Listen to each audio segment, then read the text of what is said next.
Shalom saudaraku. Ini adalah bagian dari seri pengajaran keluarga dan kali ini saya akan sharing dengan saudara 6 hal penting konseling pranikah. Saya tulis dulu judulnya. 6 hal penting konseling pranikah. Jumlahnya 6, saudara. Pak, kok banyak? Dalam kenyataannya 6 hal ini ternyata membutuhkan waktu yang cukup. Kami di gereja menetapkan 6 bulan konseling minimal 10 kali pertemuan. Minimal 10 kali pertemuan. Pada kenyataannya apakah 6 hal ini semua bisa dibahas dengan tuntas? Dalam kenyataannya tidak semua. Kalau tidak semua bagaimana Pak? Ya nanti dilanjutkan setelah mereka selesai menikah, jalani kehidupan, mereka boleh konseling dengan kami, konselornya. Konseling pranikah itu penting. Pak, apakah konseling pranikah itu jaminan bahwa keluarganya akan bagus, keluarganya akan sukses? Bukan jaminan, tapi sangat menolong. Pak, apa bedanya orang yang ikut konseling pranikah dengan yang tidak ikut konseling pranikah? Wah, sangat berbeda. Sangat amat berbeda. Di dalam konseling pranikah, saudara akan diajari untuk melihat tentang tujuan pernikahan, tentang membangun 5 fondasi keluarga, tentang potensi konflik dan cara mengatasinya, urusan uang, kemudian mertua dan orang tua dan mertua. Lalu ada tanggung jawab 24 tahun, diajari saling mengerti, diajari bagaimana melihat potensinya, bagaimana mengatasinya. Setiap pasangan itu berbeda. Ada yang punya masalah di hubungan orang tua dan mertua, lebih berat. Ada yang masalah keuangan. Ada yang masalah belum punya gambaran tentang bagaimana pernikahan. Banyak berbeda-beda. Lalu apa bedanya dengan orang yang tidak konseling pranikah? Yang tidak konseling pranikah akan memasuki pernikahannya dengan konsepnya masing-masing. Tergantung apakah yang calon suami atau calon istri cukup mengerti. Atau satu yang mengerti, satu tidak, atau dua-duanya tidak mengerti. Lalu apa yang terjadi? Mereka akan buang waktu, tenaga, emosi, bahkan uang untuk sebenarnya hal-hal yang bisa teratasi lebih mudah kalau mereka ikut konseling pranikah. Tapi pilihan tergantung saudara. Kalau kami secara gereja tidak akan memaksakan, oh kamu harus konseling ngerti persis gitu. Tapi lebih baik kamu ngerti. Sekali lagi, kerjasama orang tua, kerjasama gereja, dan kerjasama yang mereka akan menikah itu penting, saudara. Nah, 6 hal penting konseling pranikah. Yang pertama adalah tentang tujuan pernikahan. Yang pertama, tujuan pernikahan. Tujuan pernikahan. Kalau ditanya, mereka pasti ingin bahagia. Kamu calon suami, calon istri, kamu pengen apa? Kami pengen bahagia.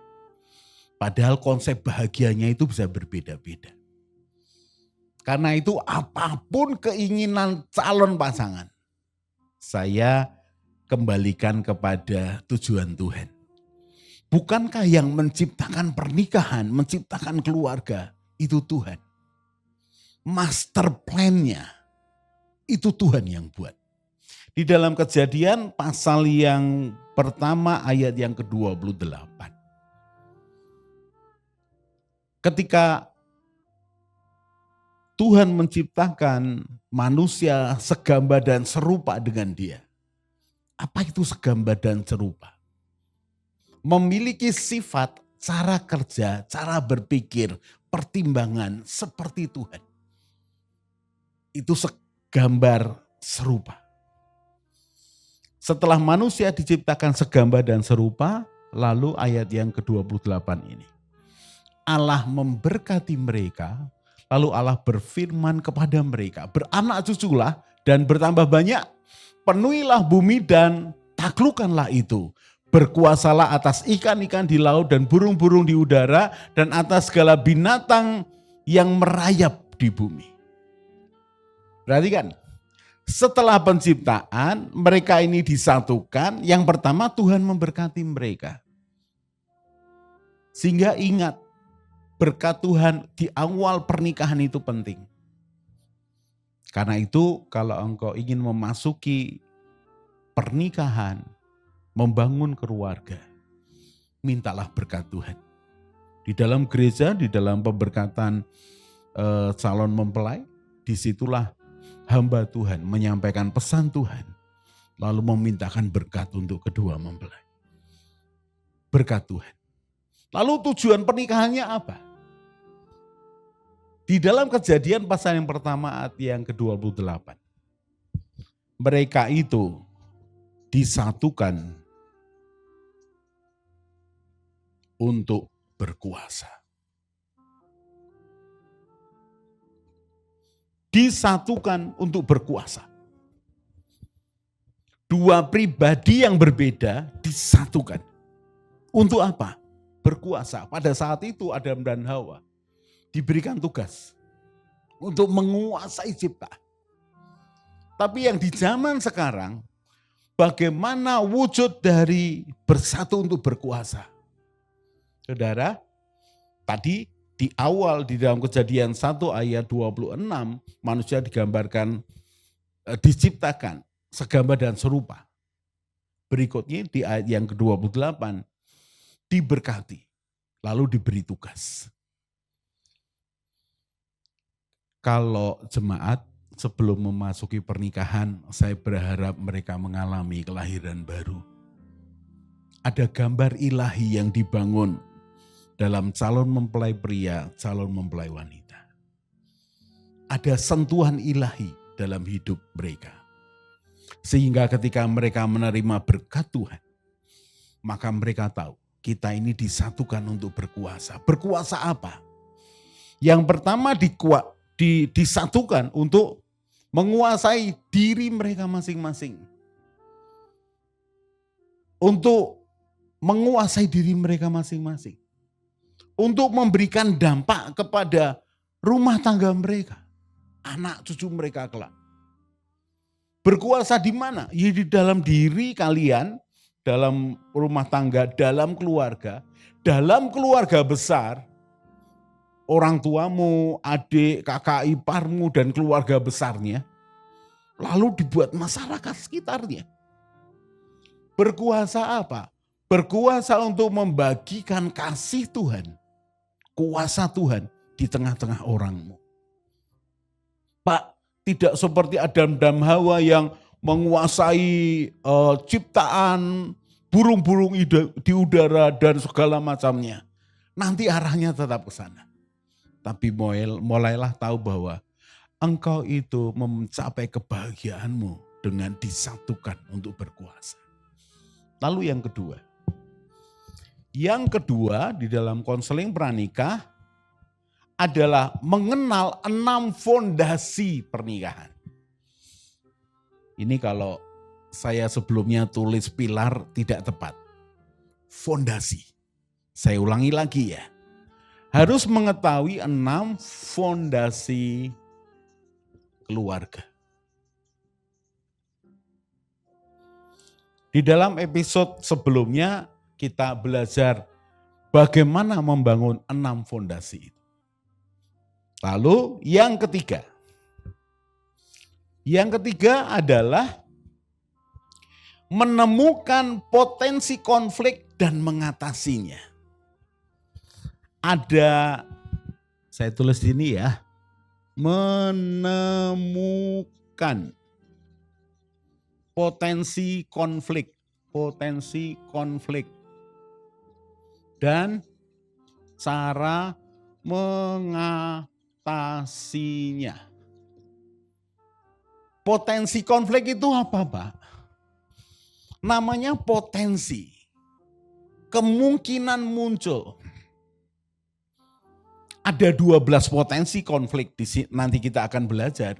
Nanti di dalam episode berikutnya akan dibagi menjadi 3. 4 potensi konflik pertama, kedua, ketiga. 12. Itu apa saja Pak? Banyak. Bisa bicara soal bahasa iman, bisa bicara soal perbedaan budaya atau kebiasaan keluarga. Itu bisa terjadi benturan. Perbedaan cara mengatur uang, perbedaan memperlakukan yang lain dengan baik. Itu akan ditemukan. Pak, bagaimana bisa menemukan ini di dalam konseling pranikah? Ketika sang pria bercerita tentang masa lalunya, saya sebagai kanselor akan mengatakan, oke, baik, saya melihat beberapa celah di situ. Contoh, sang pria ini ternyata dari keluarga yang semua anaknya laki. Dan dominan papahnya sangat kuat. Sentuhan mamanya tidak terlalu kuat. Mamanya mengikuti aja apa kata papa. Maka di dalam pergaulan keluarga ini, sentuhan wanitanya kurang. Sementara dari pihak wanita, ini keluarganya lengkap. Ada laki, ada perempuan. Dan hubungan mereka harmonis.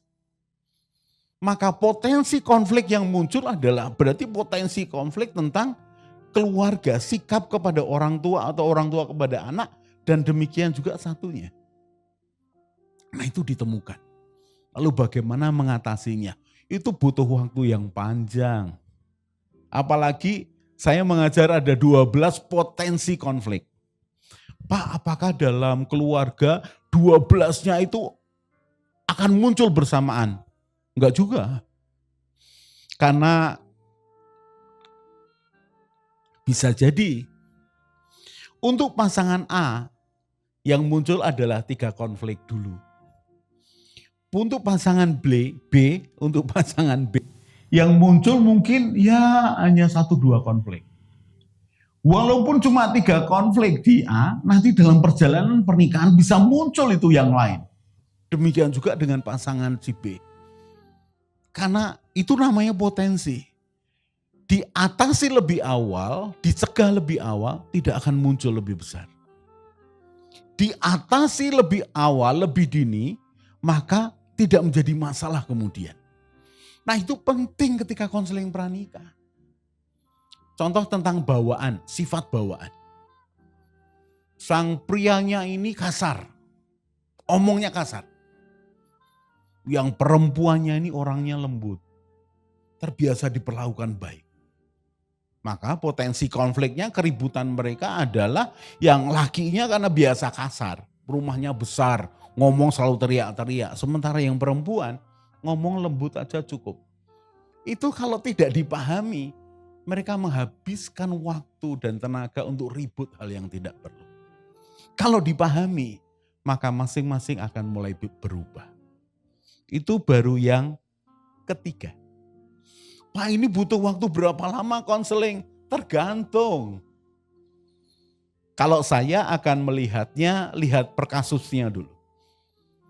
Saya dulu sering memberikan konseling itu, saya berikan waktu 1 jam, maksimal 3 pasang. Ya, dan saya bisa belajar dari mereka sebenarnya. Saya ini kaya dengan pengetahuan tentang konseling pranikah. Bukan semata-mata saya belajar. Tapi dari masalah yang mereka ceritakan. Sekarang kita lanjutkan lagi. Yang keempat. Yang keempat adalah 4 prinsip mengatur keuangan. Jadi 4 prinsip mengatur keuangan.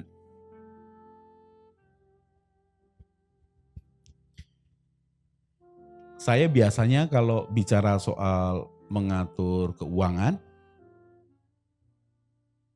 maka saya akan tanya dulu, langsung tanya begini, kalian pacaran berapa lama? Yang lebih boros siapa? Loh, biasanya yang muncul salah satu, saya boros Pak, dia tidak. Atau kami dua-duanya enggak boros Pak. Atau dua-duanya boros semua gitu. Jadi saya akan tanya mereka begitu. Kamu ini harus mengatur keuangan dengan baik. Memang uang itu bukan hal yang utama. Tapi semua hal itu butuh uang. Jadi kelola dengan baik. Saya akan ajari mereka untuk bisa memegang 4 prinsip ini. 4 prinsip keuangan ini. Saling percaya, terbuka. Untuk kepentingan bersama dan didasari cinta yang tulus. Nanti detailnya banyak. Tapi saya ngomong 4 prinsip keuangan ini. Lalu siapa yang menghandle keuangan? Bisa suaminya, bisa istrinya. Tapi kan terbuka, saling percaya. Tidak ada yang disembunyikan. Kalau dalam banyak teman-teman itu kan ada yang namanya duit laki-laki. Saya nggak tahu kok tidak ada duit perempuan yang saya dengar. Ya, duit lanang katanya, duit laki-laki. Saya sarankan terbuka, saling percaya. Pak, kalau sudah tidak percaya di awal, saran saya ya, pulihkan supaya percaya. Minta maaf dan mulai terbuka. Karena itu dasarnya. Itu yang keempat. 4 prinsip mengatur keuangan rumah tangga atau keluarga.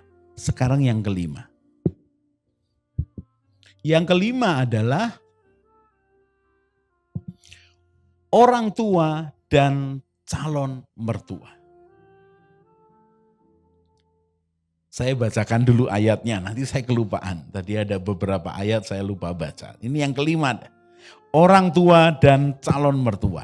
Orang tua dan calon mertua. Kita baca di dalam Keluaran 20 ayat 12. Keluaran 20 ayat 12. Hormatilah ayahmu dan ibumu, supaya lanjut umurmu di tanah yang diberikan Tuhan Allahmu kepadamu. Anak mesti hormat kepada orang tuanya. Setelah anak menikah, maka akan mempunyai orang tua yang baru, yaitu mertuamu. Hormatilah mertuamu seperti engkau menghormati orang tuamu. Saya dalam konseling pranikah tekankan ini. Mengapa? Karena dalam hubungan keluarga besar biasanya seringkali yang terjadi benturan adalah orang tua perempuan dengan menantu perempuan. Terjadi klik di sana, ada benturan sedikit. Itu bisa dikurangi, itu bisa tidak terjadi kalau mereka suami istri ini tahu tentang pengajaran ini. Bagaimana tetap menghormati orang tuanya dan calon mertuanya. Sudah perhatikan, ini penting. Pak, bolehkah orang tua itu campur tangan dalam hidup rumah tangga anak-anaknya? Lebih baik tidak. Bukankah orang tua harus menolong anak-anaknya yang kesusahan? Oh iya. Tetapi seringkali dalam pemberkatan nikah selalu saya katakan pada orang tua yang hadir, yang memberikan restu kepada anak-anaknya. Saya berpesan kepada mereka untuk tidak segera menolong anak-anaknya. Mengapa? Biarlah anak-anak ini belajar menjadi orang tua. Diawasi saja, dijagai saja. Kalau perlu ditolong, segera menolong, tapi jangan cepat-cepat menolong sebelum mereka ini berusaha dulu. Memang harus begitu. Diawasi saja. Tapi tangannya siap untuk menolong. Nanti dalam episode yang lain kita akan belajar orang tua dan calon mertua. Lalu yang keenam. Yang keenam apa, Pak? Yang keenam saya berikan judul tanggung jawab. Agak begini ya. Tanggung jawab 24 tahun. 24 tahun, Saudara. Apa itu tanggung jawab 24 tahun? Tanggung jawab orang tua kepada anaknya sejak lahir sampai umur 24, di mana dia akan mendampingi anaknya, mendidik anaknya, mengajari anaknya, menemani anaknya, melatih anaknya, sampai dia mandiri. Bisa mengambil keputusan dengan baik, bisa menimbang dengan baik, bisa bersikap dengan baik. Itu tanggung jawab orang tua. Di dalam episode yang lain saya akan mengajar tentang tanggung jawab 24 tahun. Lalu terbagi dalam 2 kali. 12 tahun pertama dan 12 tahun kedua. Itu sama dengan atau identik dengan Ulangan pasal yang keempat ayat yang ke-9. Saya pernah baca buat saudara di dalam pembahasan membangun 6 fondasi pernikahan. Saya ulangi buat kita semua. Ulangan 4 ayat yang ke-9. Tetapi waspadalah dan berhati-hatilah supaya jangan engkau melupakan hal-hal yang dilihat oleh matamu sendiri itu. Dan supaya jangan semuanya itu hilang dari ingatanmu seumur hidupmu. Apa itu? Ini perkataan Musa kepada orang Israel. Di dalam perjalanan 40 tahun di padang gurun. Orang Israel belajar tentang Tuhan. Mereka melihat sendiri bagaimana tiang api itu muncul di tengah-tengah malam dalam perjalanan. Tiang awan itu muncul di dalam perjalanan ketika mereka siang hari. Mereka melihat, mereka mengalami. Ketika mereka membutuhkan daging, diberi daging oleh Tuhan. Ketika mereka membutuhkan air, diberi air oleh Tuhan. Janganlah semuanya itu hilang dari ingatanmu seumur hidupmu. Apa itu? Pengalaman pribadi dengan Tuhan. Beritahukanlah kepada anak-anakmu dan cucu cicitmu semuanya itu. Dalam pembahasan 6 fondasi keluarga, kita berhitung dari ayah ke anaknya, dari anak ke cucunya, cucu ke cicitnya. Minimal membutuhkan 75 tahun. Pengajaran yang terus menerus. Saya contohnya, ketika anak kami ini bertumbuh dewasa, maka saya mengajar anak saya, tiga-tiganya. Ada waktu duduk, ngobrol, ada waktunya berdoa bersama-sama, ada waktunya bersama-sama melakukan beberapa hal. Mereka belajar tentang Tuhan, tentang kehidupan dari orang tuanya. Lalu ketika anak kami ini menikah dan punya anak, yaitu cucu kami, maka kami akan mengajari anak kami dan mengajari cucu kami secara bersama-sama. Ketika nanti kami mengajari orang tua, anak kami dan anaknya yaitu cucunya sekian belas tahun. Maka pada suatu kali cucu kami ini punya anak. Kalau Tuhan masih memberkati dengan umur yang panjang, maka estafet generasi tidak berhenti. Saya mendampingi anak saya mendampingi cucu saya mendampingi cicit saya. Diajari apa, Pak? Diajari mengalami Tuhan, bertanggung jawab, setia, mengasihi, mengampuni, bekerja sama, banyak hal dalam kehidupan. Itu bagian yang keenam dalam konseling pranikah. Tanggung jawab 24 tahun. Supaya apa?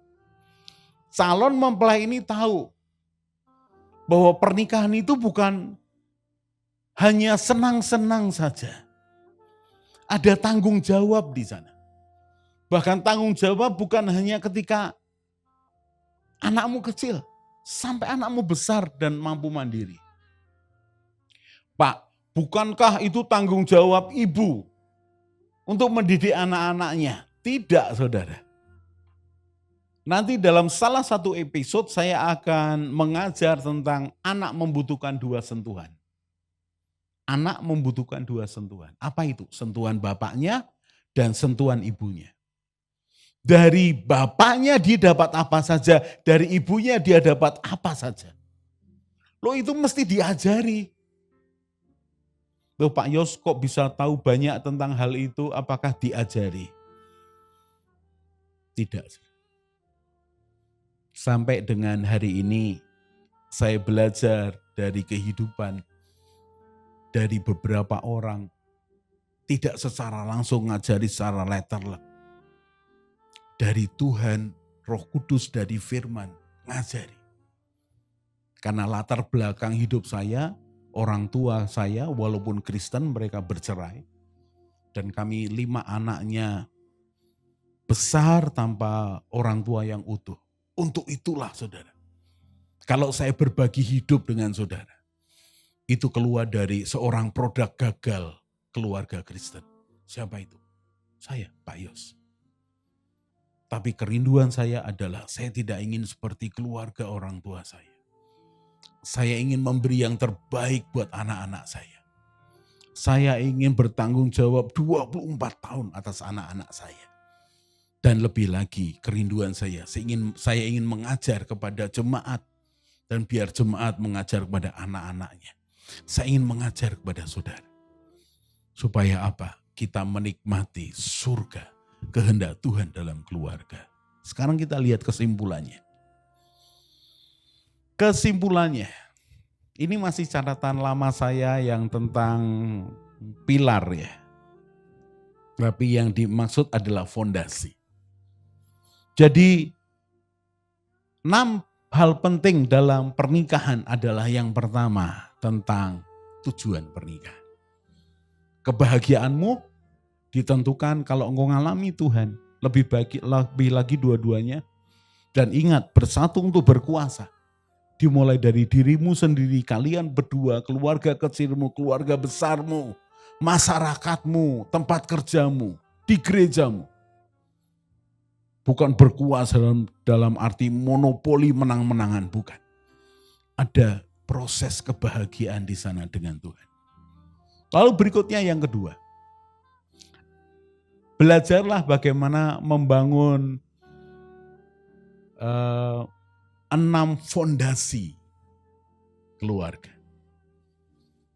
Lihat di episode sebelumnya kalau saudara belum tahu 6 itu apa saja. Berikutnya dalam konseling pranikah akan diajari menemukan potensi konflik. Dan saya ini menemukan ada 12 potensi konflik. Ajari bagaimana mengatasinya. Supaya ketika kalian menikah kelak, kalian sudah tahu kira-kira alat apa yang saudara pakai untuk menyelesaikan masalah. Lalu yang keempat adalah 4 prinsip mengatur keuangan rumah tangga. 4 prinsip. Kalau ini bisa dipahami akan sangat baik. Hal yang kelima, belajarlah tentang orang tuamu dan calon mertua atau mertuamu kelak. Hormatilah sebagai orang tuamu. Nanti detailnya kita akan lihat di seri tentang pengajaran khusus orang tua dan mertua. Berikutnya adalah yang keenam, tanggung jawab 24 tahun. Menikah bukan hanya kebahagiaan yang dikejar, tapi adalah kesempatan melakukan tanggung jawab. Biar anak-anak kita mendapatkan cinta kasih yang dibutuhkan. 6 tahun pertama. 6 tahun yang kedua, biarlah anak kita selain terima kasih sayang, dasar kasih sayang, mereka terima dasar pengajaran dan disiplin. Dari siapa? Dari orang tuanya. Berikutnya 6 tahun yang ketiga, biar anak kita ini belajar bagaimana menimbang, bagaimana mengerti akan banyak hal. Didampingi siapa? Orang tuanya. Lalu 6 tahun yang keempat adalah mempersiapkan mereka untuk memasuki kehidupan yang mandiri. Itu 6 penting dalam konseling pranikah.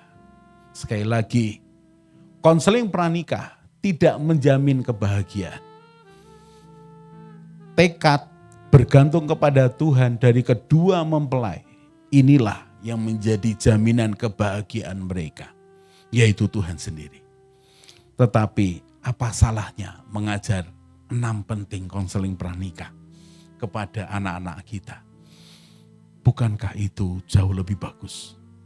Beritahukan itu pada anak-anakmu, beritahukan itu pada jemaatmu, beritahukan itu pada teman-temanmu, diskusikan dengan baik. Maka 6 penting konseling pranikah ini akan membekali saudara dengan sangat baik. Kita akan lanjutkan nanti di episode berikutnya, pengajaran demi pengajaran. Mari belajar tentang Tuhan.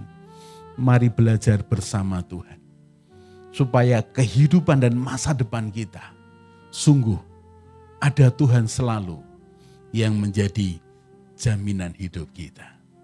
Kita akan ketemu di episode berikutnya. God bless. Mari bergabung dalam Keluarga Indonesia dengan cara subscribe channel ini. Di Keluarga Indonesia, kita akan belajar bersama tentang pranikah, pernikahan, keluarga, parenting, mertua menantu, dan juga family unboxing.